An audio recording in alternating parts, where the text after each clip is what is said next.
Bienvenido al podcast, Antonio, ¿qué tal estás? Hola, muy buenas tardes. Muy bien, un honor, un orgullo y mucha felicidad de poder estar aquí en tu canal y gracias por invitarme. Bueno, el canal de Itepol.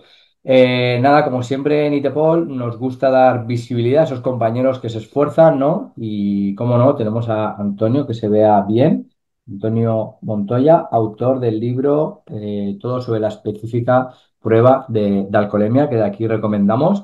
En los últimos meses hemos ido poniendo sentencias interesantes sobre el tema de las pruebas de alcohol y todas ellas están sacadas de su libro. Y qué mejor que contar con el autor para hablar de él. Pero antes de iniciar, Antonio, una breve presentación a los compañeros para que te conozcan. Mi nombre es Antonio, trabajo de oficial de policía local, como oficial de policía local en Benissa, la población de Benissa, un pueblecito que está muy, muy cerca de, bueno, Denia, entre Denia y Benidorm. Algunos os sonarán, otros no. Y nada, pues tuve esta iniciativa hace un par de años, me lo marqué como proyecto personal.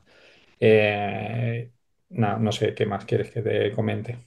Estudios o... Sobre todo, agradecer a tu compañero, a Fran, porque fue el que nos puso en contacto, que Fran es un fiel seguidor de los cursos de la formación de ITEPOL, y nos puso en contacto, nos lo propuso, y claro, nosotros estamos abiertos a todo este tipo de iniciativas, ¿no? Ya hemos tenido a más de un compañero, ¿no? Aquí dándole publicidad a ese vídeo, perdón, a ese libro, y nada, qué mejor que contar contigo. Y la verdad es que, aparte de ser recomendable, cuando estuvimos hablando, que nos conocimos personalmente este tiempo atrás, que quedaste, me trajiste el libro para todos los compañeros de Itepol, y la verdad es que yo pensaba, madre mía, tanto sobre el 379.2, ¿no? Porque al final hablar del 379.2 y de la negativa, ¿no? Porque son acólitos en uno del otro, ¿no? Y una reciente sentencia, el 383 que luego hablaremos, ¿no? Que alguno pues la deja así un poquito sorprendido, ¿no? Por el criterio que ha tenido el Tribunal Supremo. Pero bueno, para ir comenzando y desmenuzando el libro, me llamó mucho la atención las estadísticas de estudios, ¿vale? Sobre el tema de los adolescentes, del consumo de alcohol. ¿Qué es lo más llamativo que a ti también sobre ese tema, ¿no? Del consumo de alcohol y drogas en los adolescentes? Bien, Caco. El tema de las encuestas de estudios tenemos que contextualizarlas a nivel de que son estudios metodológicos que se realizan bienalmente, vienen practicándose, llevándose a cabo desde 1994 y lo que buscan es indagar sobre la prevalencia de consumo de drogas sobre los estudiantes de enseñanza secundaria, ¿vale? Tercero, cuarto de la ESO, primero, segundo de bachiller y ciclo medio de, de- de formación profesional, el conocido ciclo medio. ¿Vale? Y lo que indagan un poco en averiguar ciertos datos, son datos representativos, es decir, utilizan una muestra representativa, es decir, aplicable a la población. En la última que se realizó fue en 2023, se utilizaron, para que te hagas una idea, unos 42.000 alumnos, más o menos. Y bueno, datos concluyentes así podría destacar que aseveran, tras las encuestas realizadas, que la droga donde mayor prevalencia existe es el alcohol. Ellos se basan en hacer análisis, o mejor dicho, preguntas que puedan extraer datos de un consumo 12 meses anterior, 30 días y un consumo diario, a ver qué conclusiones extraen de estas tres fases, ¿vale? Es más o menos un 75% asevera consumir alcohol haber consumido alcohol al menos alguna vez los últimos 12 meses. La mitad los últimos 30 días y 1,5% afirman consumirlo diariamente, que esto es un dato súper alarmante. Luego, otro dato súper característico es que la edad de inicio son exactamente 14,7, ¿vale? Y ligeramente superiores la Estudes del 2023 a 2021. En mayores tenemos una parecida, la edades, que también no voy a entrar mucho, bueno, si quieres entro, pero no voy a entrar mucho en ella, muy, muy similar a la de Estudes, y los datos también bastante, bastante próximos, con la única diferencia que en las TUDES hemos dicho que las edades son entre 14 y 18, si no lo he dicho, lo recalco aquí, y las edades utilizan una muestra con población general entre 15 y 64. Lo característico es que en las edades, en la de mayores, en la de población general, perdón, el dato diario de consumo según los encuestados, ronda 10,5. El 10,5% de los encuestados afirman consumir diariamente alcohol. Esto es una barbaridad. Esto, para que te hagas una idea, de 49 millones y medio de habitantes que tiene España, pues un 10,5 estaríamos en torno de 5 millones de personas. Consumen diariamente alcohol. Y lo que se trataba un poco en el libro, en ese capítulo, el primer capítulo, perdón, es de visualizar, pues tener una perspectiva un poco genérica, ya no solo de consumo, de prevalencia, sino pues bueno, otro tipo de datos que interesan sobre todo a nivel policial, como pueden ser los datos de los institutos de toxicología, cuando analizan, por ejemplo, pues fallecimientos por accidentes de tráfico y bueno, algunos más. Entonces quería poner un poco sobre la mesa pues los datos existentes y tener una idea, hacernos una idea un poco de la magnitud del problema que es el consumo del alcohol en nuestra sociedad. Sí, no, la verdad es que está bien estas estadísticas porque al final aquello que no se muestra o no se recoge es como si no existiera. Yo siempre hago muchas veces este símil, ¿no? Yo me acuerdo cuando éramos adolescentes, pues hace ya 25 años por ahí más o menos, que los amigos se escondían para fumar. Es decir, le daba miedo de que unos padres, unos vecinos, ¿no? Ese control no formal, de que los vieran, ¿no? Por las consecuencias que podía llegar. Pero es que hoy en día, y tú lo sabrás, como policía, y como muchos compañeros que nos escuchan, hoy en día hay adolescentes que consumen delante de sus padres bien alcohol o bien incluso marihuana, etcétera, pero es que muchos de ellos son los propios padres quienes van y le compran estas sustancias para consumirlas con sus hijos. O sea que es como esa evolución, ¿no? Esa evolución o involución de la sociedad en el tema del consumo. En tu libro hablas del plan estratégico en Europa, ¿no? En materia de seguridad vial, que en 2050, y tú así lo matizas, que crees que pueden haber cero personas fallecidas en tema de accidentes de tráfico. ¿Crees que se podrá llegar a esa cifra teniendo en cuenta que hace unos 15 o 20 años en España solo el número de fallecidos era entre 4.000, 5.000 y va descendiendo poco a poco? Y en los últimos 8 o 10 años, digamos que se ha estabilizado, ¿no? Por llamarlo de una manera, está entre 1.600, 1.800 más o menos, ¿no? Esas personas fallecidas, a veces menos, ¿no? El año de la pandemia mucho menos también. ¿Crees que realmente que se conseguirá llegar a cero? Muy bien, muy bien. Me gusta porque da mucho de sí. Esta pregunta podríamos estar, bueno, media entrevista hablando solo de la estrategia. No, no soy muy afán de hablar de datos y estadísticas, pero es interesante tenerla en perspectiva. Voy a hacer un poco spoiler, ¿vale? Yo lo veo complicado. Sí que se va a reducir, ¿vale? Pero llegar a una tasa cero, imagínate que el objetivo, la meta es súper ambiciosa. Vale, vamos a contextualizar un poco. Caco, si te parece bien, el tema de la visión cero es un eslogan que utiliza la Unión Europea para, digamos, marcarse como meta que de aquí al 2050 pues existan cero víctimas. ¿Vale? Como consecuencia de los accidentes de tráfico. Se ha marcado un primer estadio que hasta el 2030 se reduzca al menos el 50% en fallecidos por accidentes de tráfico y, digamos, una segunda fase que es alcanzar ese objetivo que comentamos, esa visión cero.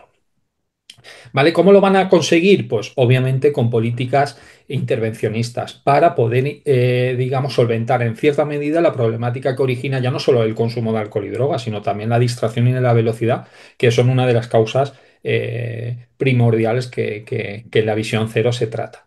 ¿España qué ha hecho? España ha iniciado la conocida estrategia de seguridad vial 2021-2030. Anteriormente teníamos la del 2011-2020, ya hemos concluido esa fase, ahora nos encontramos en esta, en la estrategia de seguridad vial 2021-2030. Con los mismos objetivos, reducir 50% antes del 2030, cero víctimas antes del 2050. ¿Cómo lo ha enfocado la estrategia en el caso español? Con 9 áreas estratégicas donde se prevén unas líneas de actuación en cada una de ellas. Para que te hagas una idea, mencionar que el área que toca la problemática del consumo de alcohol y drogas la denominan tolerancia cero con comportamientos de riesgo. ¿Qué quiere decir? Que tanto la velocidad como las distracciones, como el consumo de alcohol y drogas, la tendencia es saber cada vez haber un mayor control sobre estos ámbitos. ¿Qué me lleva a concluir? Pues bueno, me lleva a concluir que vamos camino de una tasa cero, sino una reducción en tasa de alcoholemia. Por ejemplo, se me ocurre, es cosecha propia, es mi opinión. Creo que vamos a rebajar esa tasa, vamos a rebajar la tasa especial que tenemos hoy en 0,15, la rebajaremos a cero, y la tasa genérica de 0,25, pues probablemente si no a cero, a 0,10 o algo así. Y luego también, pues a lo mejor sobre los vehículos, tener ciertas actuaciones sobre los vehículos como instalación del detector de alcohol, el denominado alcohol interlock. Entonces, bueno, son actuaciones que yo creo que sí que van a reducir considerablemente el número de víctimas. Llegar a la tasa cero, ojalá, ojalá, a mí me encantaría. Piensa que el 2023 tuvimos 1.806 fallecidos como consecuencia de los accidentes de tráfico, 2024 1.785. Estamos hablando de 21. O sea, y estamos a mitad de década. O sea, 2030 está ahí.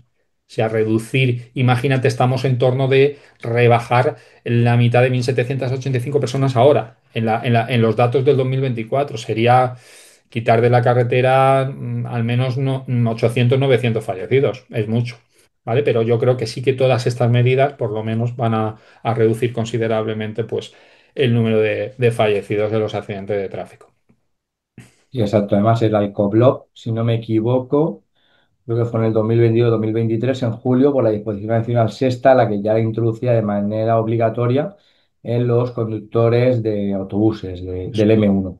Sí. Pero que me hizo gracia porque, dime, La obligación de instalar la interfaz, porque sí que es cierto que actualmente el sistema es caro, es bastante, encarece bastante la posibilidad de llevarlo. Pero bueno, por lo menos lo que dices tú en 2022, tener a todos los que, pues vehículos que transporten personas, viajeros, pues al menos tener esta posibilidad. Y no mira, sé hasta qué hablando del tema punto. de reducir, yo me acuerdo o sea, me acuerdo siempre de un capítulo de la serie de House, ¿no? Que hablaban de este tema de accidentes de tráfico, y él dijo, dice, si en vez de un airbag saltaran cuchillos, se reducirían las muertes en accidentes, ¿no? Entonces a lo mejor hay que tener en cuenta lo que decías del tema de intervención, ¿no? El tema de la distancia, la distracción. Esto yo sé que los compañeros de tráfico, ¿vale? En muchas agrupaciones de tráfico, en muchos municipios, el tema de cuando hay un alcance y por esa se está denunciando por no mantener la distancia. Que muchos de estos accidentes vienen derivados, porque tú lo verás igual que yo, de la gente que lleva el móvil en la mano hoy en día, pero no es en cualquier sitio. O sea, por eso esa lacra también del móvil, que Exagerado. también se Sí, de reduciría hecho, este tipo de accidentes. correcto, Caco. De hecho, la estrategia que comentamos, la estrategia española de seguridad vial 2021-2030, los mete en el apartado de tolerancia cero en comportamientos de riesgo, los mete tanto a la velocidad como a la distracción y al consumo de alcohol y droga. Les da el mismo tratamiento de importancia. Obviamente, en cada uno de los ámbitos prevé unas líneas de actuación determinadas. Hemos hablado un poquito del alcohol, pero obviamente estas estrategias van a incidir sobre el comportamiento humano. Si al final los accidentes de tráfico, los tres elementos es persona, vehículo, vía, vamos a incidir sobre el factor humano para poder reducir la cantidad de fallecidos. Entonces, no nos debe de extrañar todas las medidas que se vayan a tomar y que ya se han tomado, porque venimos desde el carnet por puntos y venimos acometiendo muchas actuaciones que en definitiva inciden sobre la conducta del propio conductor. Por lo tanto, es una consideración pues, muy a tener en cuenta la posibilidad de que haya una posible rebaja de tasa de alcoholemia. Es inminente. Así que luego hablaremos de esa evolución de las tasas. Como investigador de esta materia, el tema de los efectos del alcohol y todo lo que deriva, tú en tu caso, ¿tú beberías bebidas energéticas frías mezcladas con alcohol? Vale, te hago mención porque muchos compañeros nos escuchan y seguro que tienen hijos adolescentes y a lo mejor es relevante que sepan la respuesta que nos vas a dar. Correcto. En este caso, piensa que las bebidas energéticas o las conocidas bebidas energéticas llevan un elevado componente de azúcar. ¿Vale? El azúcar te activa el sistema nervioso central y ya no solo azúcar, lleva cafeína, lleva taurina. Pero el nivel de azúcar es importante porque estamos en torno de piensa que una lata de Coca-Cola, o incluso un poquito menos, 250 aproximadamente, puede llevar entre 27 y 30 gramos de azúcar. Es una pasada. Entonces, ¿qué ha sucedido con la idea de mezclar alcohol con bebidas energéticas? Pues que los jóvenes se han creado una falsa creencia, es un bulo, obviamente, y se han creado una falsa creencia subjetiva de que la percepción que tienen sobre sí mismos, sobre la afectación que tienen de esa posible intoxicación etílica es menor. ¿Por qué? Porque tú tienes activado, tu sistema lo tienes activado, ¿vale? Tu sistema de vigilia, de actividad cerebral lo tienes estimulado, sobreestimulado, pero al mismo tiempo no desaparecen los efectos del alcohol, por lo tanto los tienes ahí. Esa falta que lo veremos, creo que a lo largo de la entrevista seguramente que salga, pues esos efectos que produce el alcohol los vas a tener ahí, no los vas a minorar, ¿vale? Esta creencia también viene un poco por el consumo de la cocaína anterior a la, digamos, las conocidas bebidas energéticas. También se planteaba este bulo de un posible consumo de cocaína para minorar los posibles efectos que tuviera la intoxicación etílica. En este caso, por lo tanto, es contraproducente. Además, la DGT nos dice que las bebidas carbonatadas aceleran el proceso de intoxicación etílica. Por lo tanto, ya no es que vayas a minorar los efectos de esa posible embriaguez, sino que los vas a potenciar, ¿vale? O por lo menos los vas a acelerar. ¿De acuerdo? Por lo tanto, no es algo que diga yo. La falsa percepción que tiene la persona sobre sí misma en cuanto a que la afectación de la intoxicación alcohólica es menor, lo dice la Agencia Española de Seguridad y Alimentación y Nutrición.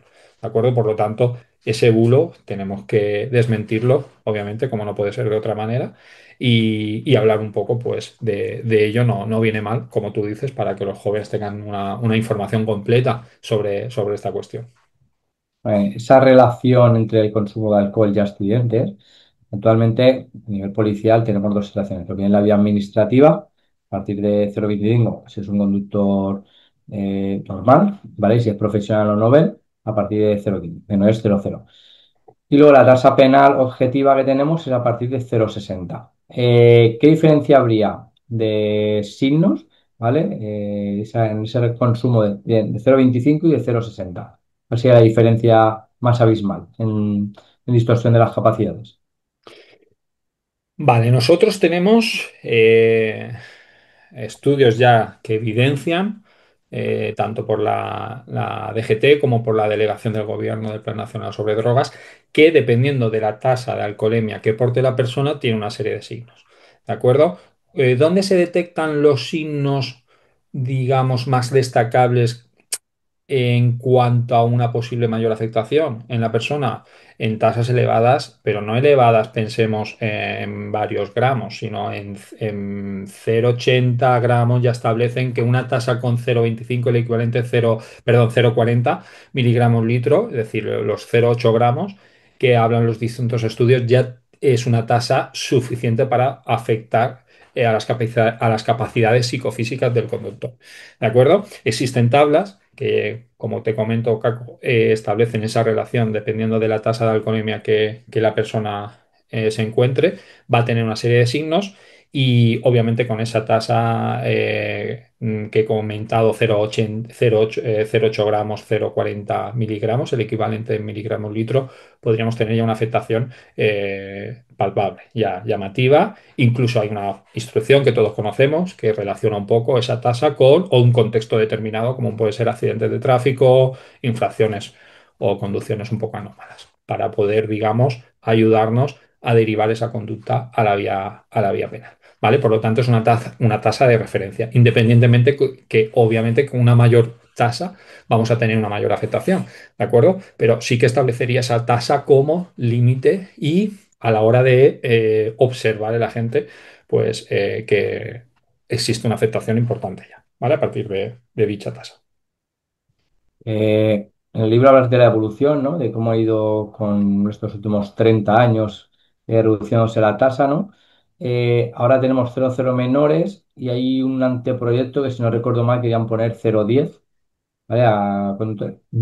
¿Podrías hablar de esa evolución y cómo consideras que a lo mejor, como experto en esta materia, a lo mejor debería ser una tasa 0,0? ¿O crees que no llegará a esos niveles tan bajos?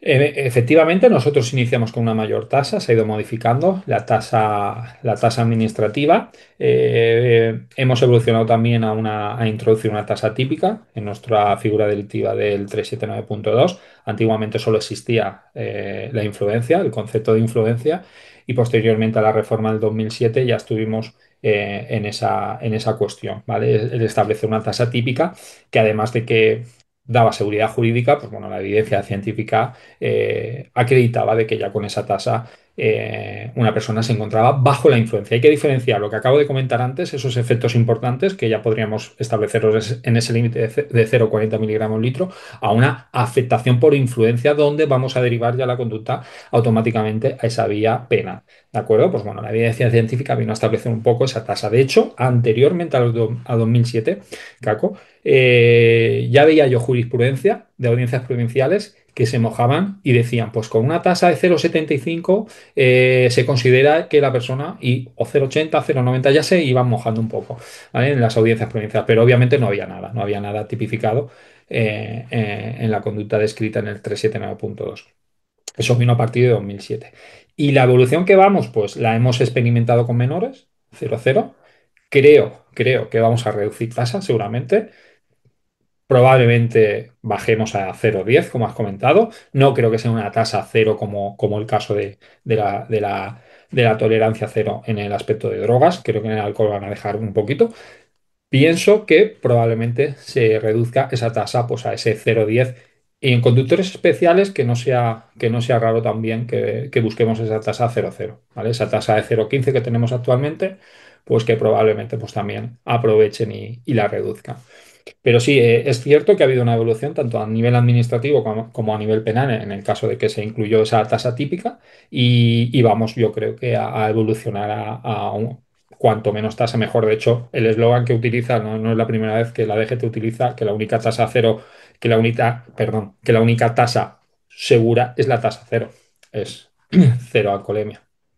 La normativa establece que para un conductor de bicicleta mayor de edad, si va la tasa sería 0,25 en vía administrativa, bueno, pues claro, realmente no puede ser.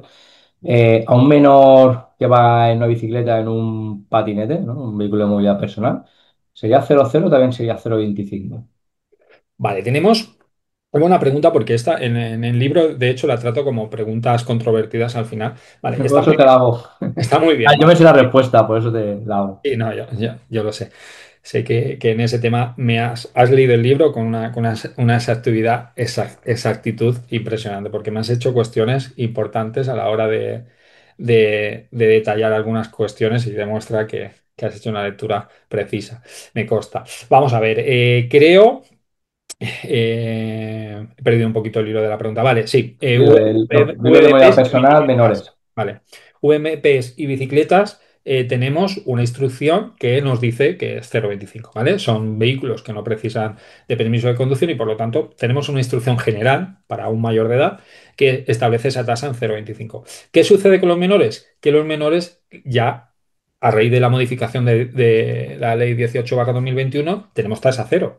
Claro, no podemos mezclar lo que nos dice la instrucción para mayores 0,25 VMPs o bicicletas en este caso a la tasa cero que le estamos exigiendo al menor. Aquí hay un poco de complicación a la hora de descifrar la instrucción que tenemos de la DGT, porque la DGT se ha pronunciado sobre la tasa cero de menores y ha establecido en un parrafito un poco el resumen. Nosotros tenemos que interpretar, ¿vale? Tenemos que interpretar esta cuestión. Por lo tanto, un menor que lleve un VMP o una bicicleta, estamos en tasa cero. Aquí no hay cuestión. Es un vehículo que no exige permiso de conducción y tenemos que aplicarle la tasa cero, con independencia del margen de error. Que si quieres lo comentamos, sabes que es 0,03. 0,3, 0,04. Eso es, a partir del 0,04 pues ya iniciaríamos toda la operativa de la infracción. Vale, correcto. Entonces, ¿qué es lo que sucede? ¿Qué nos lo dice la DGT? Que aquí tenemos varias cuestiones. A la hora de calificar la infracción correcta, tenemos que tener varias referencias y entre ellas considerar el contexto en la que se encuentra el menor. Porque no es lo mismo que conduzca una bicicleta que conduzca un vehículo que sí que precisa de permiso de conducción. Aquí la DGT nos dice, bueno, pues si ese permiso es inferior a menos de 2 años, vamos a establecer el límite de 0,15. Pero el 0,15 es para el cambio de infracción, no para aplicar la infracción. Nosotros aplicamos la infracción del codificado de la Ley de Seguridad Vial, la 1415 Bravo, para los menores de tasa cero. Pero cuando en este caso supera la tasa de 0,25, tenemos que transformar la infracción al Reglamento General de Circulación, al codificado del Reglamento General de Circulación y contemplar la 2015 ECO. ¿Por qué? Porque lleva una tasa considerable. ¿Cuál es la diferencia? Que la cuantía no varía, pero sí que se aplican puntos. Que en caso de una bicicleta y un VMP no tiene afectación, pero imagínate un menor que sí que porte AM o porte una 1 o porte otro tipo de licencias de las dos que nos quedan. ¿De acuerdo? Por lo tanto, tenemos que hacer esa diferenciación. La instrucción lo he intentado aclarar, a mi juicio, un poco defectuoso porque te cuesta interpretarlo. De hecho, tenemos que hacer una pequeña chuleta, un recuadro para ir diferenciando, porque si duplica tasa, también en el escenario en el que esté, tenemos que aplicar la correcta infracción. ¿Vale? Es un poco engorroso de explicar. No sé si me he podido explicar bien o si Sí. ha quedado entendido, ha quedado clara esta idea. Pregunta concreta. Paramos un menor, 16 años, conduce un VMP y nos da 0,12. ¿Se haría habría infracción administrativa? Ley de seguridad vial, 1415 Bravo. ¿Vale? Por el codificado de la Ley de Seguridad Vial.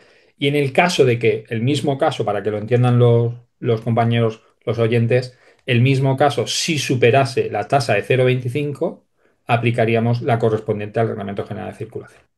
Exacto, porque en el Reglamento General de Circulación lo que se modificó fue la ley, la se me ha ido. El Real Decreto Legislativo sí para 2015 fue el que se modificó, pero el Reglamento General de Circulación no estableció la tasa 0,0. Correcto. Resulta curioso. Entonces, un menor que nos da una tasa, imagínate, de 0,29 o 0,20 lo que sea, o 30 y pico, pues tenemos que estar barajando la posibilidad, obviamente, de ajustar la inflación correcta, ¿vale? Con independencia de esa aplicación de tasa cero, que si no supera, depende del contexto que hemos hablado, no me quiero repetir, pues 0,15 o 0,25, dependiendo de cuál sea, pues si no supera ese umbral, estaríamos en esa tasa cero de la Ley de Seguridad Vial, y si no, ya tendríamos que dar el paso a Reglamento General de Circulación. Voy a hacer otra pregunta de esas controvertidas que me llamaron la atención. Para menores, ya has matizado que es 0,0, pero también te dice la normativa que cuando tú ya tienes un permiso más de 2 años, dejas de ser Nobel y se te aplica otro tipo de tasa, ¿vale? En este caso de 0 a 0,25 sería.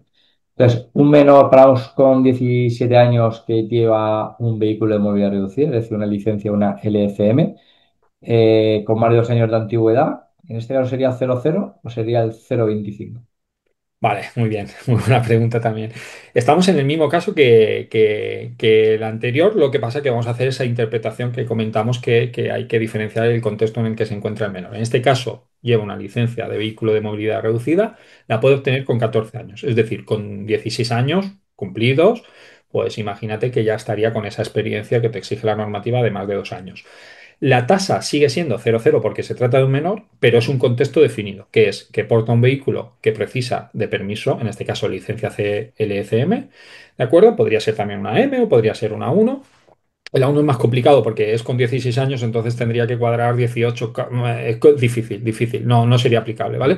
Pero bueno, una M sí con 15, una licencia de vehículo agrícola 16, también estaría complicado. Podría ser solo aplicable a M y LCM. ¿De acuerdo? ¿Qué nos dice esa instrucción que comentábamos? Que voy a diferenciar ese contexto. La tasa es 0,0, Caco, pero si supera 0,25 porque tiene más de 2 años el carnet, porque te hace esa distinción, ¿vale? Con más de 2 años y con menos de 2 años, ¿vale? El umbral que da el paso a la infracción, Reglamento General de Circulación, y aquí sí es interesante observarla, porque aquí sí tiene detracción de puntos. En el caso de la bicicleta no le podíamos aplicar detracción de puntos, pero aquí sí, la cuantía no varía, pero la detracción de puntos sí. ¿De acuerdo? Incluso con duplicar tasa de alcoholemia. También estaríamos en esa infracción concreta por sobrepasar el doble la tasa permitida 0,25 a pesar de que se trata un menor. Entonces, el escenario más probable que nos encontremos es que no llega a esos 0,25, por lo tanto, podríamos estar en la tasa 0,0, Ley de Seguridad Vial codificado 1415 Bravo de la infracción del citado codificado de ley de seguridad vial, o bien si pasa el umbral de 0,25, contemplar la infracción relativa al codificado del Reglamento General de Circulación, que en este caso, como comento, sería con detracción de 4 puntos, si no me falla la memoria. Sí, además, esta pregunta te la he hecho porque también nos escuchan muchos opositores y a lo mejor podría ser un tipo de supuesto, ¿no? En alguna oposición esto, porque claro, a lo mejor te vas a una M, ¿no? Y a lo mejor lo puedes tener más claro, pero cuando ya sacas el LCM, que es la más inusual, dices, uy, pues ahora por cuál.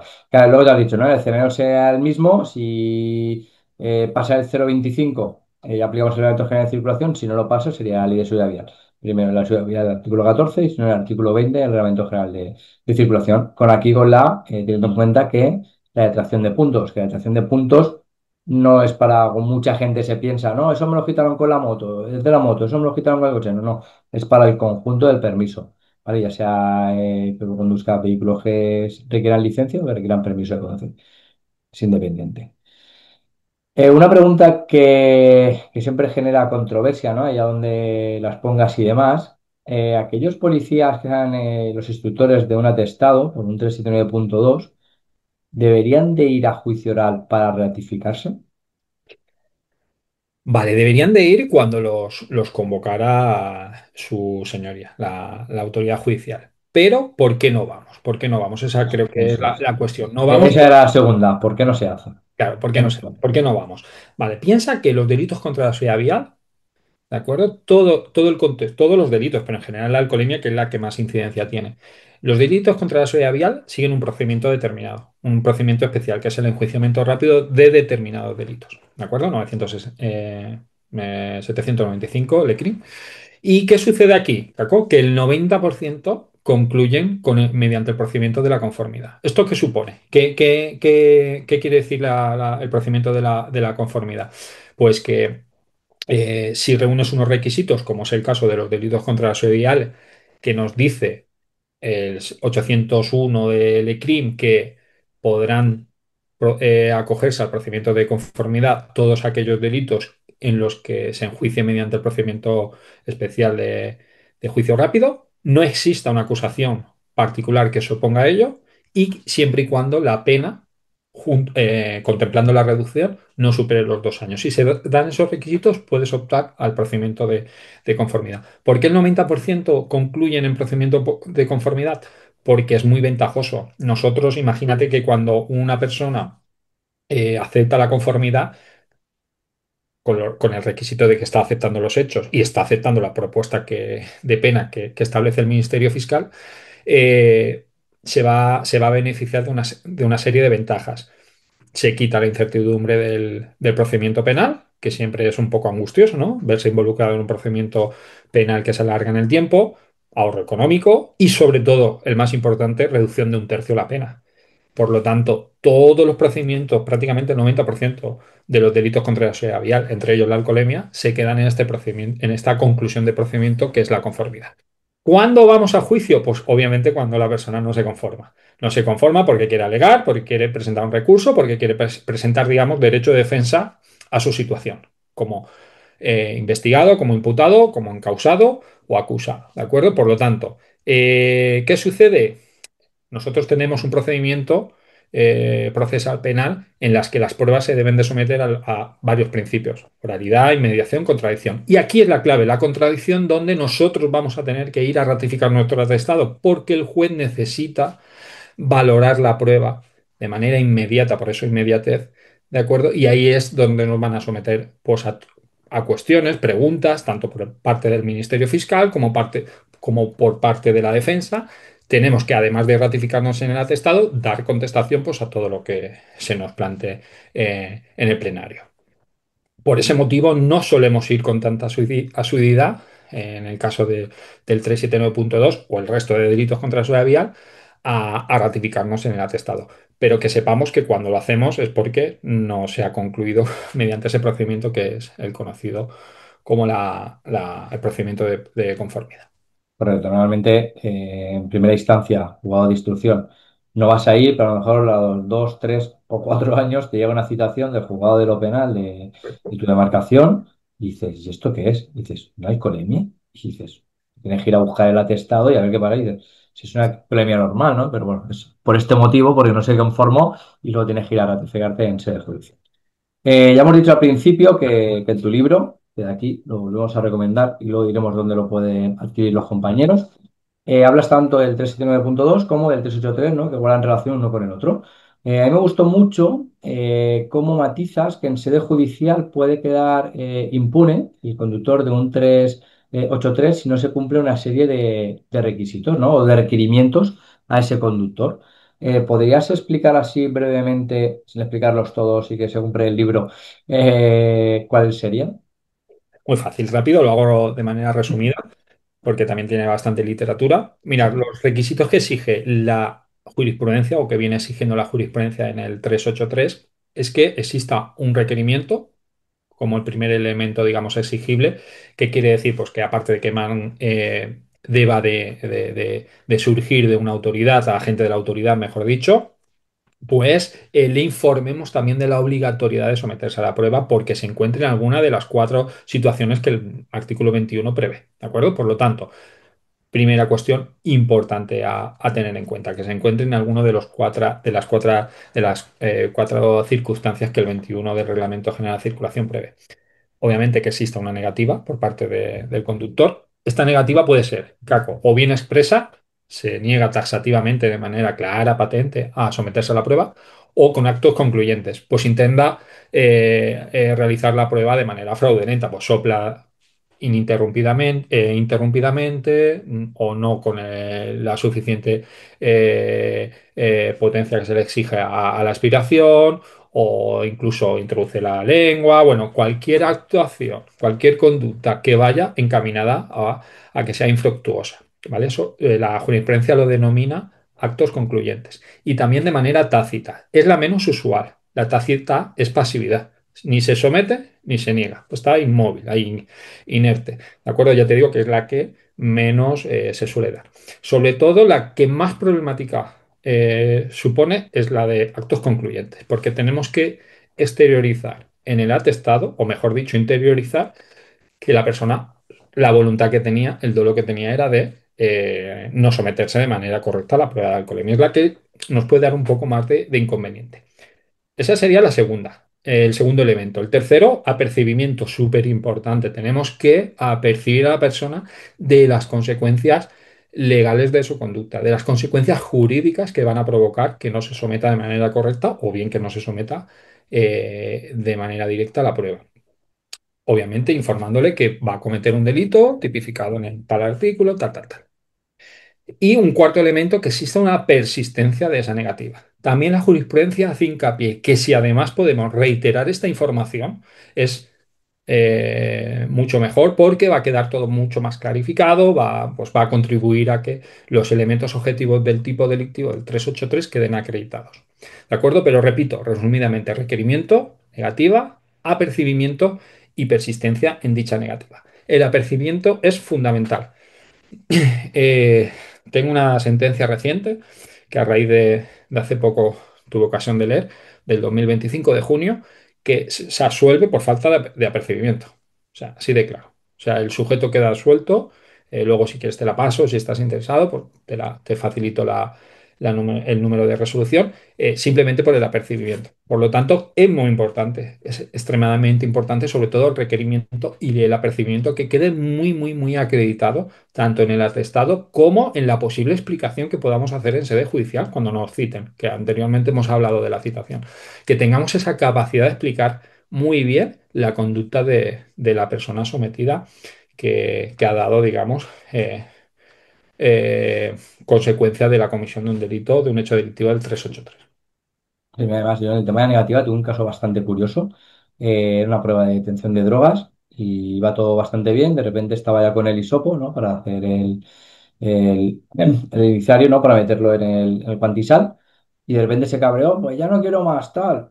Cogió el hisopo, lo tiró al suelo y le metimos una negativa y lo condenaron. Que muchos compañeros te decían, no, eso lo recoges, lo metes en el quantisai y lo llevas. No, no, porque esa prueba ya está contaminada, no, no puedes. Pues lo condenaron al tío, que además estaba cabreado porque tenía un 384, tenía una privación del permiso de conducir y lo condenaron por esa negativa, porque claro, pues, hubiera quedado una infracción administrativa. El tema penal fue el 384, de aquí fue un 383 más un 384. O sea que está bien. Otra pregunta también así sí, bastante que genera controversia. Bueno, yo la verdad es que lo tengo claro, pero mucha gente como que abren así los ojos y tartamudean y dices, ¿ahora qué hago, no? En los delitos contra la seguridad vial, como bien sabes, se puede renunciar a la asistencia letrada, ¿no? Pero si en el momento que le estés haciendo la prueba te exige un abogado, deberíamos parar la prueba, llamar, leer los derechos delante del abogado, que manifieste, o si te está diciendo que quiero un abogado y quiero manifestar y tal, o no, o ya declarará en sede judicial con ese abogado. Esa cuestión también me la han planteado, Caco. ¿Paramos la alcoholemia? ¿No la paramos? Llamamos al abogado, estamos ahí en medio, nos quiere también un poco amedrentar, ¿no? ¿Con qué llama mi abogado? Estamos en medio de la prueba y tenemos que llevarla a cabo. Entonces nos surge la duda, ¿qué hacemos, ¿no? ¿Qué hacemos? ¿Le damos cumplimiento al derecho que está solicitando? ¿Finalizamos la prueba? ¿Continuamos con ella? Bueno, nos surgen ahí algunas dudas. Vale, me voy a remontar un poco, muy a los inicios del 383, que cuando surge, cuando se tipifica esta conducta, bueno, el hecho es que da una cantidad de recursos de inconstitucionalidad espectacular, o sea, brutal. O sea, llegan en abundancia cuestiones de inconstitucionalidad a que sean interpretadas por el Tribunal Constitucional. Partimos de que derechos fundamentales supuestamente afectados por la prueba de alcoholemia, como puede ser no declarar contra sí mismo, no confesarse culpable, 24. porque digamos que ellos, o se interpretaban los que alegaban esta cuestión, que bueno, había una declaración autoincriminatoria, el hecho de hacer una prueba y que esa prueba obviamente pues te afectará a nivel de esa posibilidad de declarar contra ti mismo, ¿vale? Derecho fundamental. También se planteó incluso la afectación a la libertad de ambulatoria, el hecho de estar parado ahí, someterle a una prueba con cierta demora temporal y demás, pues también fue un derecho fundamental que llegó al Tribunal Constitucional y tuvo que pronunciarse sobre él, ¿vale? Sí, el Incluso, tribunal matizó, perdón que te corte para los compañeros que nos están escuchando, y pues, el artículo 19, ¿no? Libertad de ambulatorio, ya dijo que sí, que son como no me sale cuál de las palabras exactas, pero dijo, bueno, como que es lo que tienes que soportar, ¿no? Por tu bien del sometimiento a Estado. las normas de policía, correcto. Sometimiento a las normas de policía. Tenemos otra interrupción. No, no, no, sigue, sigue, sigue, es que le Vale. da botoncitos. Vale. Pues sí, sometimiento a las normas de policía. Y luego también había otra línea, incluso, Caco, que hablaba sobre la afectación personal, intimidad corporal y personal. Imagínate dónde llegó un poco esta locura, ¿no? De la cantidad, ya te digo, habían recursos, había una sentencia que resolvía 21 recursos de cuestiones de inconstitucionalidad, o sea, 21 cuestiones de inconstitucional en el recurso del Tribunal Constitucional sobre esta cuestión. Imagínate, todo lo que hemos comentado, muy resumido obviamente por el tiempo, pero llegó a ser tratado por el Tribunal Constitucional. Esto vino más o menos a desmentir o desarticular todo lo planteado en cuanto a afectación a posibles derechos fundamentales. Por ejemplo, el primero que hemos tratado, no declarar contra sí mismo, hablaba de que era una pericia técnica, de resultado incierto. La segunda de las cuestiones, lo que tú has comentado, sometimiento a las normas de policía, pero además recalcaba que no era un supuesto de detención, por lo tanto, no le podemos aplicar la misma casuística de una detención común. Y la última, pues que bueno, la injerencia, perdón, sobre la persona era mínima, era una boquilla desechable, precintada, higiene, por lo tanto la afectación de intimidad corporal y personal era nimia, era prácticamente nula. Por lo tanto, esos son los argumentos que más o menos el Tribunal Constitucional, ya digo muy resumidamente, empleó. Volvemos a la pregunta, ya un poco retomado el contexto que acabo de comentar. Lo quería hacer porque, claro, ya deducimos de que la alcoholemia no es una detención, por lo tanto, no le debemos de revestir de los derechos y garantías que una detención común le son inherentes. Por lo tanto, ¿qué debemos hacer en este caso? Efectivamente, sí, vamos a una vez concluida la prueba de alcoholemia, si solicita, en el caso de que estemos en un contexto penal, porque primero hay que realizar la prueba de alcoholemia en su plenitud. Sí, Primera sí, prueba, sí, no, segunda mi prueba. pregunta, por si ha generado Claro. confusiones, Antonio, es eso, una vez que ya te ha dado las tareas objetivas, aunque sabemos, aunque determinas que hay esa influencia, y tú procedes a leerle esos derechos. Vale. Tenemos los derechos. del investigado no detenido, que prácticamente las actuaciones que por alcoholemia vamos a esa modalidad que la ley CRIM contempla. Y sí que es cierto que el 771.2 nos menciona que tendremos que informarles del Alfa Bravo Charlie Eco, creo recordar. El Charlie es asistencia letrada, por lo tanto, no hay ningún problema si solicita asistencia letrada, pues bueno, se le garantiza el derecho en aras al cumplimiento. Y, y no hay mayor complicación. Yo no lo he hecho nunca, la verdad, porque si le informas muy bien a la persona, le das esa posibilidad de que se defienda cuando se ha citado a sede judicial, pero no obstante, hay que informarle muy formalmente de todos sus derechos y el 771.2 contempla que el investigador no detenido ha de ser revestido de los derechos Alfa, Bravo, Charlie y Eco. Por lo tanto, el Charlie es el que contempla la posibilidad de designar abogado y tenemos que proceder a dar cumplimiento si así lo solicita. Si no lo solicita, queda informado como investigador no detenido, citado en sede judicial y comparecer el día que, según la agenda judicial, pues nos posibilite poder citarlo. Y nada más. Exacto, lo que explicabas antes, el tema de los juicios rápidos, eso ya también uno de los delitos contra la sociedad es la renuncia a la asistencia letrada. Pero por eso, que si ocurre en este tipo de pruebas y tienes que garantizar ese derecho, ¿no? Y proceder como toca, ¿vale? Que mucha gente dice, uy, delito contra la sociedad, el abogado, no, no, no, eso ya hay nada asistible, no, no, o sea, te está diciendo que solicita abogado, y hay que proceder y complementarlo. La siguiente pregunta, como expertos o peritos, expertos en materia de tráfico, si vamos a un juicio de estos que hablamos anteriormente y una de las partes, o bien es fiscal o el abogado defensor, nos pregunta cómo funciona un etilómetro, deberíamos de saberlo, cómo puede ser ese proceso, ¿no? El eje entre el aire, el dispositivo que tiene en su interior y tal. ¿Podrías explicar cómo es ese funcionamiento desde que sopla hasta que nos da esa tasa? El dispositivo de los más comunes suelen ser el Saphir o el Dragger. Correcto.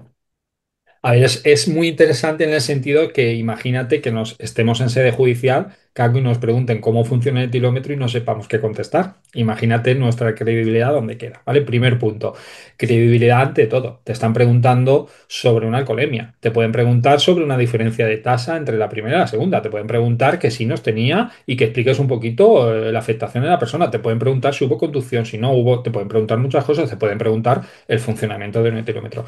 Más común de lo que nos imaginamos, esta causa llega como alegación al recurso de amparo, ¿vale? A audiencias provinciales. Vienen del penal, a audiencias provinciales, alegando un poco que hay un funcionamiento normal del aparato, sobre todo que hay un funcionamiento normal del etilómetro. Incluso he visto algunas sentencias que adjuntan el manual de Drager, ¿vale? Como argumentario para basarse un poco en esa anormalidad en cuanto al funcionamiento. Normalmente, aquí su señoría nos apoya bastante y con el certificado de verificación periódica se suele desmontar la teoría de que el funcionamiento del etilómetro es anormal. Pero ciñéndonos un poco a la pregunta que realizas, es muy aconsejable que sepamos dar una mínima explicación del funcionamiento del etilómetro, porque imagínate que estamos ahí frente al micrófono en sede judicial, nos están viendo la parte, la defensa, el juez, el ministerio fiscal y tenemos que dar esta explicación, pues bueno, como otras tantas, como comento, tenemos que ser un poquito expertos en esta materia. ¿Vale? ¿Qué diría yo? Pues bueno, que el etilómetro es un etilómetro evidencial, que pasa un control metrológico, que hay una normativa que regula este tipo de instrumentos y que en el caso en cuestión pues, ha sido verificado de manera satisfactoria por el CEP, ¿vale? Por el Centro de Metrología. ¿Vale? Adjuntando pues, al atestado el correspondiente certificado de verificación periódica. Seguiríamos explicando que el etilómetro necesita un mínimo de tiempo para calentarse. Va a hacer un limpiado y un ajuste. El ajuste va a verificar que el funcionamiento óptimo del etilómetro, pues eso, óptimo, correcto, ¿de acuerdo? Una vez transcurrido ese tiempo de calentamiento, perdón, de ajuste, pasará al calentamiento, hará un limpiado y nos indicará con un mensaje de que el etilómetro está operativo para realizar la prueba. Importante la metodología de la prueba porque va a acreditar si hay actos concluyentes, me remonto a la pregunta anterior, le tenemos que explicar muy bien a la persona cómo tiene que hacer la prueba.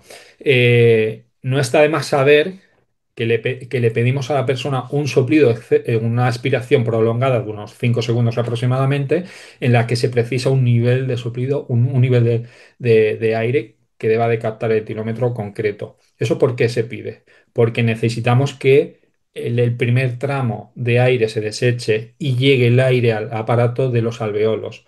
Para eso necesitamos un soplido, pues en este caso, pues prolongado, continuo, de unos 5 segundos, 6 dependiendo del aparato, el dispositivo.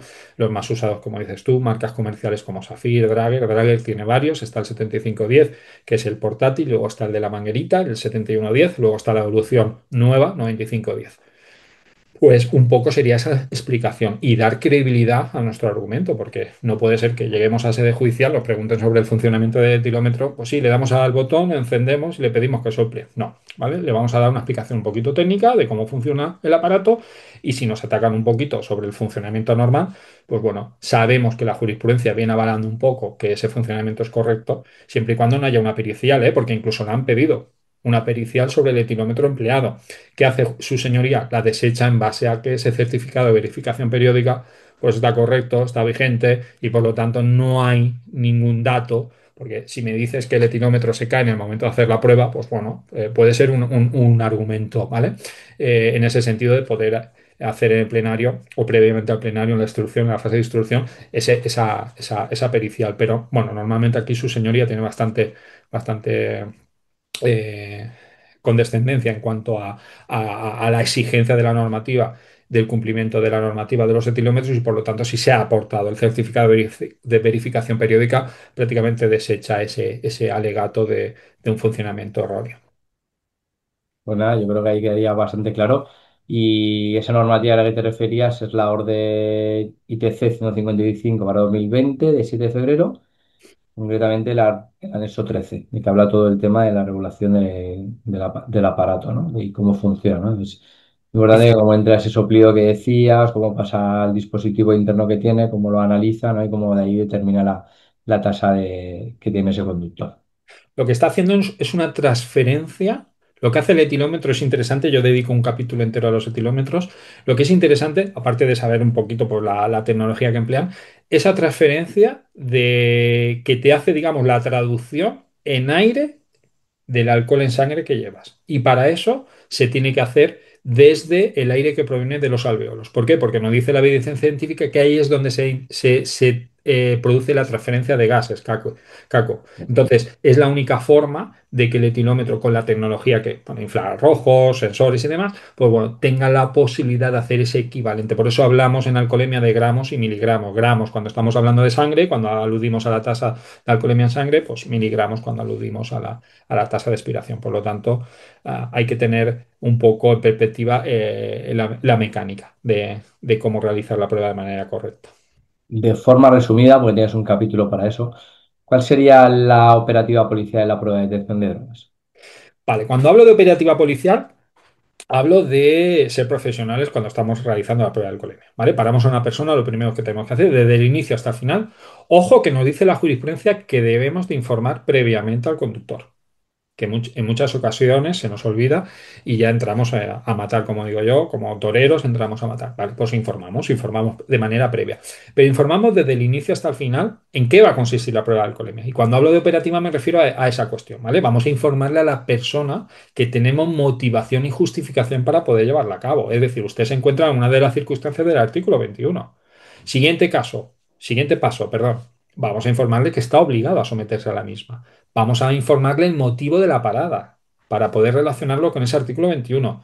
Le vamos a informar que es un proceso muy sencillo y que, dependiendo del conductor del que se trate, pues usted tiene una tasa aplicable de 0,25, pues la mecánica de la prueba, perdón, que se le va a practicar es muy sencilla. Aire expirado, va a tener que emitir aire a un aparato, ¿vale? Y le vamos a explicar, muy importante, la mecánica de la prueba, Caco. Yo he visto aquí de todo, ¿eh? No voy a sacar los trapos sucios, las burumbayas que van debajo de la alfombra, ¿vale? Aquí hay de todo. Pues hay que ser profesional, hay que informarle de manera muy concreta. Pensar que es una persona ebria. A mí me gustan más las pruebas de drogas porque las personas son más colaborativas. La prueba de alcoholemia es una prueba complicada, tenemos a una persona pesada, reiterada, muchas veces no hace caso, etcétera. Tiene que quedar muy claro cómo, en qué consiste la prueba, la mecánica de la prueba. Lo que hemos hablado, un suplido continuo, continuado, que no se interrumpa hasta que la gente indique, tenemos que estar pendiente porque otra cosa que no hemos comentado, en cuanto a los etilómetros, tenemos que saber el funcionamiento del etilómetro. Tengo que saber que yo tengo un 7510 y cómo funciona. Por ejemplo, en el 7510 CACO no me emite un pitido para indicarme que ha finalizado el soplido de manera exitosa. Tengo que estar yo pendiente de la pantalla y ver el nivel de soplido que va introduciendo en el aparato. No me hace un pip. La fase de muestreo sí, pero en la fase de evidencial tengo que estar yo pendiente del volumen que va introduciendo. Tengo que estar pendiente que lo vaya haciendo bien. Tengo que estar pues informándole constantemente de cómo se hace de manera correcta la prueba. Dos expiraciones. Si das positivo en la primera prueba, o la primera aspiración, compuesta por dos ciclos, transcurrirán 10 minutos, que haremos una segunda prueba. Ya está, muy sencillo. Sí que es cierto que entro un poco en la operativa, sí que es cierto que también tratamos algunas cuestiones controvertidas en el capítulo, pero mínimo conocer esto. Y además, da mucho que hablar sobre el policía que lo está tratando de manera profesional desde el inicio hasta el final.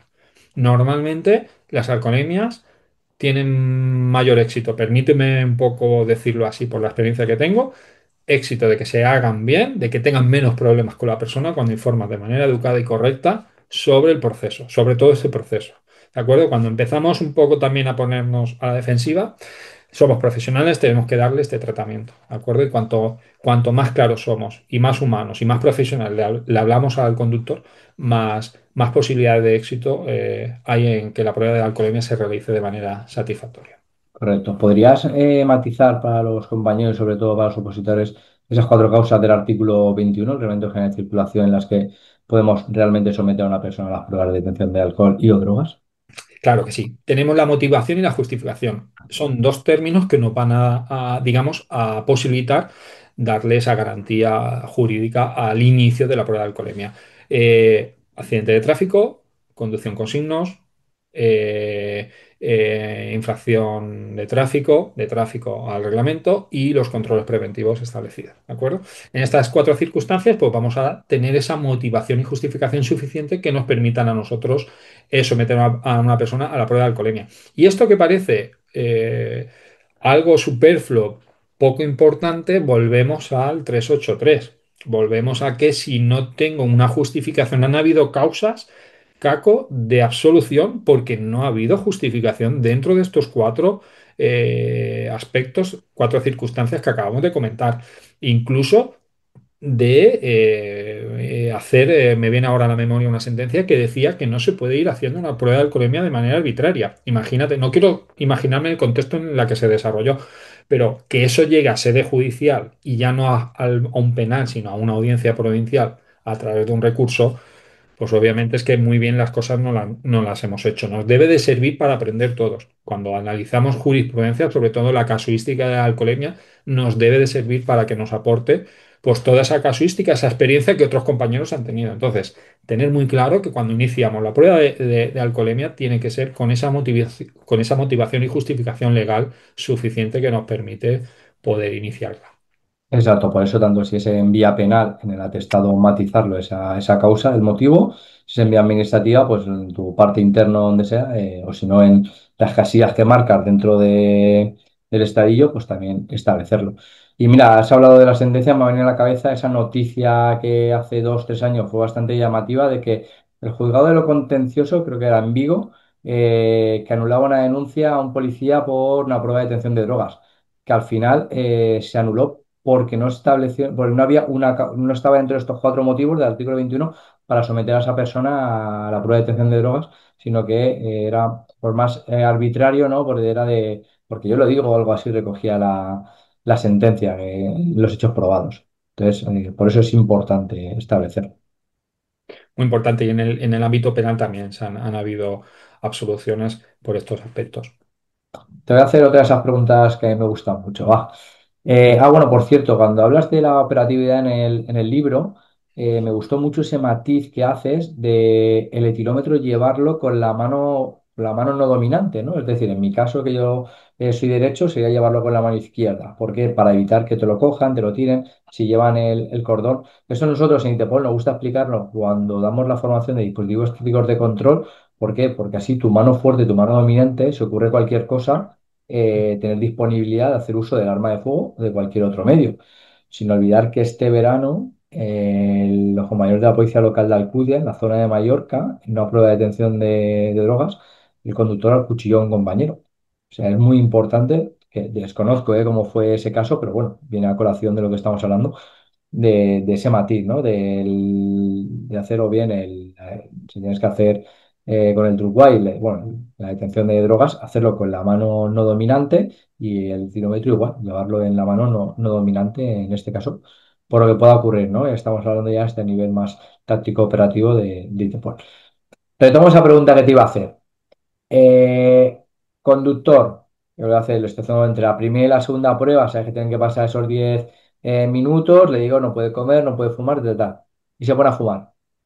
¿Sería una negativa? ¿Sería un 383? Lo tocamos en el libro, Sí, correcto. es una cuestión abierta, la verdad es No, que no está cerrada, no hay casuística, la verdad es que me he esforzado muchísimo a encontrar una jurisprudencia, por favor, aquí hago un llamamiento a si a alguien le llega alguna a sus manos que no, nos la haga llegar. Muy poca casuística, prácticamente yo no he encontrado, sería nula. Y aquí tenemos que hacer digamos, un recuerdo de los requisitos, ¿vale? El apercibimiento, nos vamos al requerimiento, tengamos una causa legal donde exigir a una persona que se someta. Claro, ¿qué sucede, Caco? Que no fumar, no comer, no beber está en el manual de instrucciones de un uso correcto del etilómetro. Imagínate un etilómetro que no precise ese requisito. O sea, no tenemos un contexto legal donde obviamente le hagamos obligación a la persona de someterse en tal circunstancias a dicha prueba. Vale, por lo tanto, si lo hace, yo mi recomendación es que se haga constar tanto en el acta, si es vía administrativa, como en las diligencias, esa falta de colaboración que, como sabéis, también es una conducta de la diligencia de signos y reacciones externas en caso de que estemos en ese contexto penal y hacerlo constar. Obviamente le vamos a impedir que fume. A mí no se me ha dado el caso, ¿eh? A mí han hecho amagos de beber, de comer, o sobre todo de beber agua, o fumar, lo que dices tú, más fumar. Puedo fumar, simplemente con una buena explicación, la gente ha entrado a razón, que le puede afectar de manera negativa a su prueba. Por lo tanto, él es el mayor interesado en que esa situación no se produzca. Ni que fume, ni que bebe. El bulo también de que si beben agua rebajan tasa, ahí también hay un poquito de literatura. ¿De acuerdo? Piensa que el hígado metaboliza el 90% de etanol que hay en la sangre, en nuestro organismo. Solo un 10% nos dice la evidencia científica que se elimina a través del sudor, orina el y hígado. y expiración. O sea, solo un 10% entre orina, lo que expiramos de aire y sudor.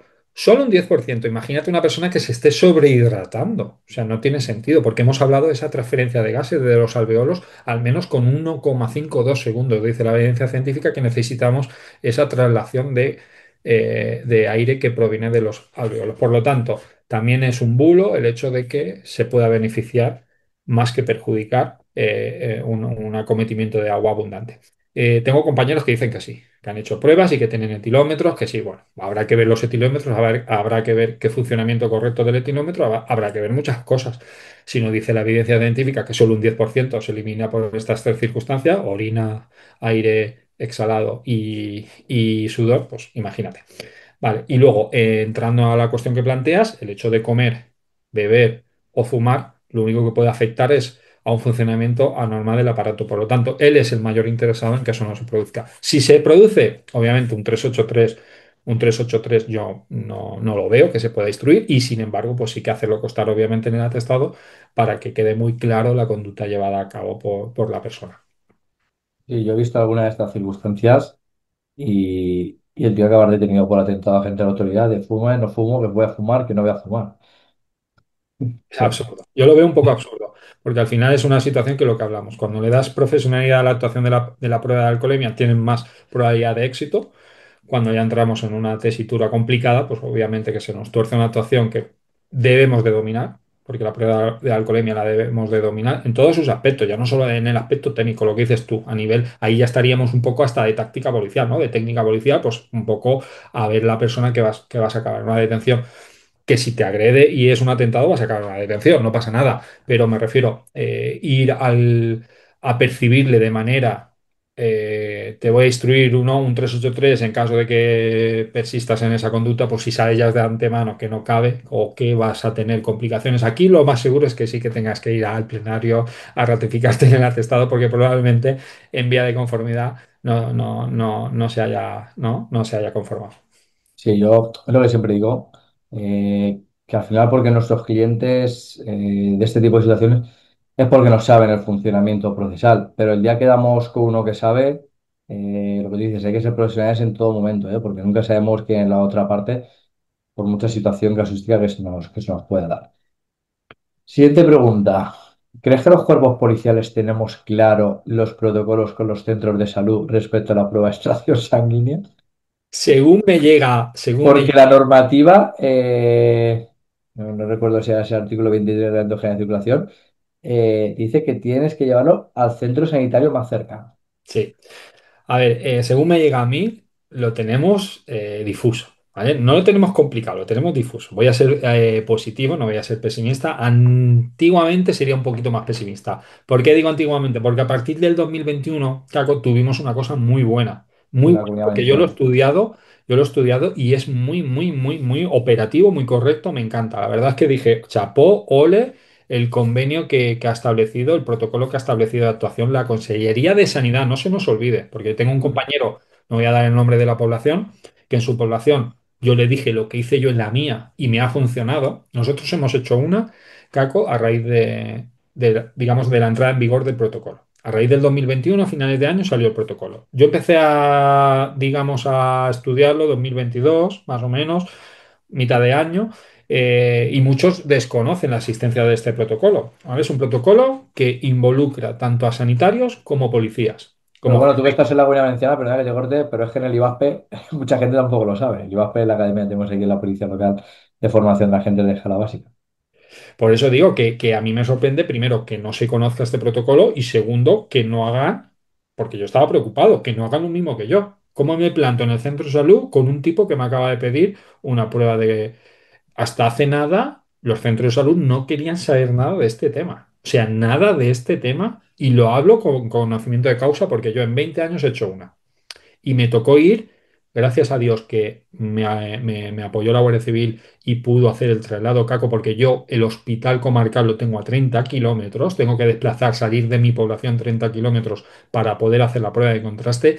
Y en ese momento la Guardia Civil se ofreció a hacerla y no hubo ningún problema. Los compañeros que estaban de servicio en la población ese servicio lo hicieron y entre todos hicimos la actuación. Pero imagínate una plantilla pequeña con un patrulla que tenga que desplazarse al centro hospitalario. Por eso digo, perdón, que este protocolo ha sido una maravilla, porque yo cuando lo vi, población con centro hospitalario, tipo, pues, todas aquellas poblaciones que lo tengan súper bien porque no lo van a tener nada difícil, lo tienen súper claro, los hospitales funcionan de maravilla.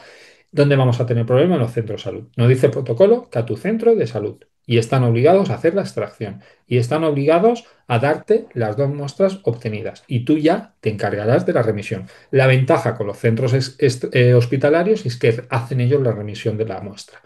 Nosotros en los centros de salud, la mayoría de municipios que tienen centro de salud, tienen que enviarlas por sus propios medios al Instituto de Medicina Legal. Sí, También si no recuerdo mal, si es en vía penal al Instituto de Medicina Legal y si es en vía administrativa, se va al laboratorio para analizar. si es en drogas, sí. Si es en alcoholemia, siempre, en cualquiera de los dos casos, va al Instituto de Medicina Legal. ¿Vale? Si es en la prueba de drogas, sí que lo vamos a mandar a nuestro laboratorio de referencia. Nosotros hicimos la prueba de contraste, era una anécdota que quería contarte. Me adelanto un poco. Los compañeros, yo cuando entró este protocolo, 2022, me lo leí, lo estudié y hice un protocolo interno nuestro, muy sencillito, de 3 folios, 2 folios y medio con todos los pasos a seguir en el caso de que nos pidan una prueba de contraste. Yo me encargo de la unidad de atestado de mi plantilla. Me encargué pues, de hacer las pautas para poder llevar a cabo una prueba de contraste. A los compañeros, Caco, esto es, ya te digo que es un caso real, les pidieron la prueba de contraste, acaban de venir de la academia, llevarían un par de años, 1 o 2 años trabajando. No tuvieron ninguna dificultad, cogieron el protocolo y dijeron, esto hay que hacer, esto. Por eso digo que yo me preocupé cuando clarifiqué el protocolo, supe de él, me fui a mi centro de salud, hablé con el director y dije, esto os involucra, esto hay que tenerlo claro, porque si nos piden una prueba de contraste, la actuación es esta. Y ya no es que me digan a mí lo que tengo que hacer, es que al ámbito sanitario le está diciendo lo que tiene que hacer. Y esto es muy sencillo, la verdad es que es muy sencillo. Incluso el propio protocolo adopta 2 actas que se deben de seguir, o sea, súper bien. La verdad es que maravilloso. El protocolo que se estableció por parte de la consellería, muy bien. Yo no tengo, vamos, no tengo ningún aspecto que sacarle porque todo lo veo súper positivo. Sí que es un poco engorroso cuando te habla de contenedor secundario y terciario. Tienes que meter los dos tubitos, cada uno en un sobre cerrado. Y esos dos sobres a la vez en otro sobre mayor que le llama el protocolo terciario, contenedor terciario. Ese sobre va firmado por la enfermera o el enfermero que haya realizado la muestra, la extracción sanguínea, por los agentes actuantes y por la persona sometida. Se precinta con un adhesivo transparente las firmas en el cierre y se remite lo que hemos dicho al Instituto de Medicina Legal. Si fuera de drogas, a tu laboratorio de referencia junto con la prueba salival. Por lo tanto, súper bien.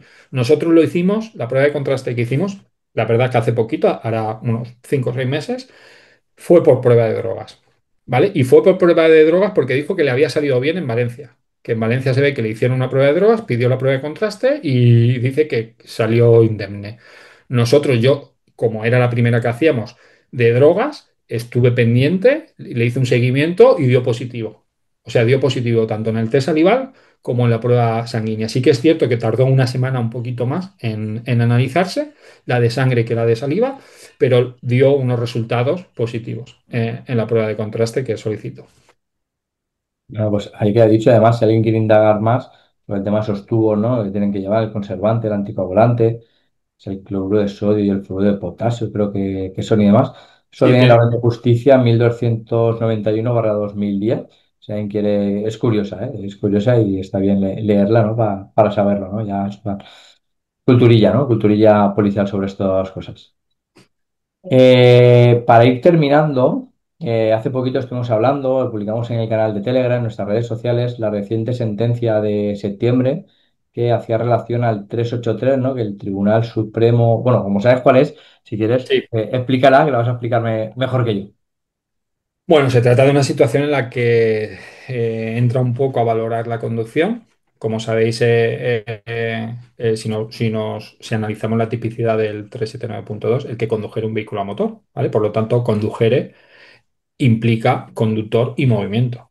Hay sentencias, Caco, que te dicen que saliendo de un estacionamiento y habiendo recorrido apenas 1 metro y prácticamente nada más, 1 metro y medio, creo que hay ese límite en algunas resoluciones de audiencias provinciales, ya consideran, ya califican los hechos como conducción, ¿vale? Por lo tanto, la conducción tiene que estar acreditada. Te digo la verdad, no sé en qué se basa el Tribunal Constitucional, perdón, el Tribunal Supremo en entrar a esa valoración. Yo creo que te viene. Hay que analizar las sentencias, primero del penal y de la audiencia provincial, y leer muy bien los hechos probados, porque yo Yo creo creo que el de la Tribunal audiencia, Supremo, de la audiencia. la audiencia, De correcto, la pero audiencia de esa sentencia está todo más... claro, claro, yo si la tienes te pediría que me la pasara porque yo Sí, soy... mira, en la que te envié la del CEN2, ¿vale? Porque que la publicamos en el canal de Telegram, estamos hablando de la sentencia del Tribunal Supremo Sí, ahí, 4083 ahí la tendré. 2025 de fecha de 24/9, que si te metes con el ECLI o con el link de CEN2, ahora ya le puedes pinchar un poquito más abajo, te sale de dónde provienen. Y le pinchas en la de la audiencia provincial, le pinchas y te lleva directamente a la audiencia provincial.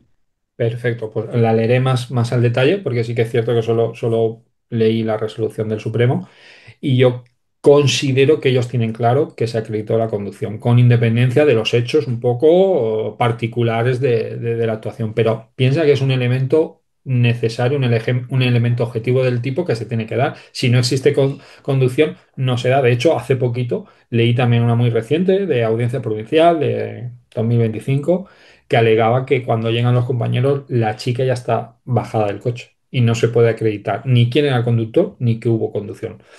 Ahí, ¿qué debemos de interpretar? Pues debemos de interpretar que a lo mejor pues, no se ha indagado sobre los indicios, porque tuvieron dos llamadas de un vecino que identifica el vehículo, incluso le facilita la placa de matrícula, y a lo mejor a través de ese vecino, ese testigo, se podía haber identificado al conductor del vehículo, incluso podía haber manifestado por las circunstancias concretas de que hubo desplazamiento, conducción, en qué consistía ese tipo de conducción, demás. Claro, leemos una sentencia sensacionalista en el sentido de que porque sí que es cierto que se ha corrido un poquito la voz de que ya el Supremo, ¿no? Ya se puede cometer. No, no, no. Se tiene que acreditar el elemento objetivo de conducción. Y eso implica tener una persona identificada como conductor y que el artefacto se traslade en el tiempo, se desplace en el tiempo un mínimo de espacio, tiempo, ¿vale? Por lo tanto, es una circunstancia, ya te digo, analizar, no lo he hecho al detalle, te lo confieso. Habría que leer pues con sumo detenimiento la resolución de la audiencia provincial.